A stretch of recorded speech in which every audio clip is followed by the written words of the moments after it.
and lie. When she'd say, I love you before bed. When she suggested we start trying for that baby next month. Each time I wanted to scream in her face, but I stayed calm. Because I knew something she didn't. The woman who laughed about how stupid I was had no idea I was about to become the most methodical, unforgiving force she'd ever face. And I was going to do it all completely by the book. TLDR. Overheard wife bragging to friends about cheating for years. Instead of confronting her, I've spent weeks gathering evidence and preparing the most comprehensive divorce strategy possible. The countdown to D-Day has begun. Update.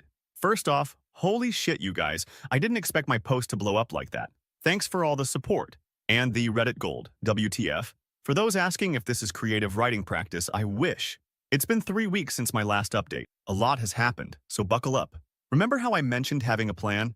Well, I've been executing it with military precision. The day after my last post, I noticed something weird. Heather started being extra nice, making my favorite dinners, initiating sex, even suggesting we look at houses in better neighborhoods. At first, I thought she somehow found out I knew, but then I realized guilt. Classic cheater behavior according to all the Reddit threads I'd been obsessively reading at 3 a.m.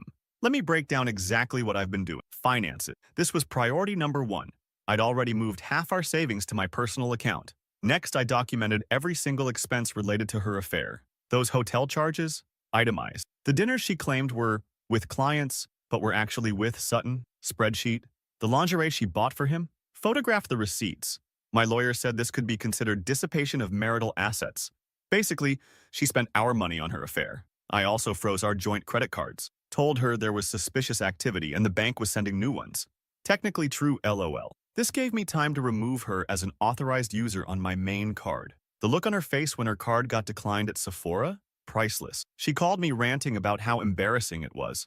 I just played dumb and said the new cards must be delayed. Property. I quietly moved my important stuff to my new apartment. Not everything at once, just irreplaceable things like my dad's watch, family photos, and important documents. I did this while she was showing houses, aka screwing Sutton. Each time I moved something out, I replaced it with a cheap duplicate or just rearranged things so she wouldn't notice. The evidence packet. This is where Daryl was clutch. He helped me compile everything into what we called the nuclear file. Screenshots of texts, photos, hotel receipts, credit card statements, a timeline of her affair, and a USB with recordings of her phone calls with Sutton. We're in a one-party consent state. I made multiple copies. One for me, one for my lawyer, one for Sutton's wife. Yeah, I found her. Laura seems like a nice lady who had no idea, and one that would eventually go to Heather's parent. The social angle. This was tricky.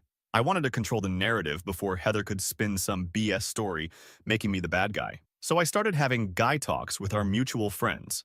Nothing obvious, just mentioned how Heather seems distant lately, asking if marriage is supposed to feel this lonely sometimes. Planted seeds of doubt without revealing what I knew. I also took screenshots of Heather's Instagram, where she portrayed our marriage as hash relationship goals while she was actively cheating.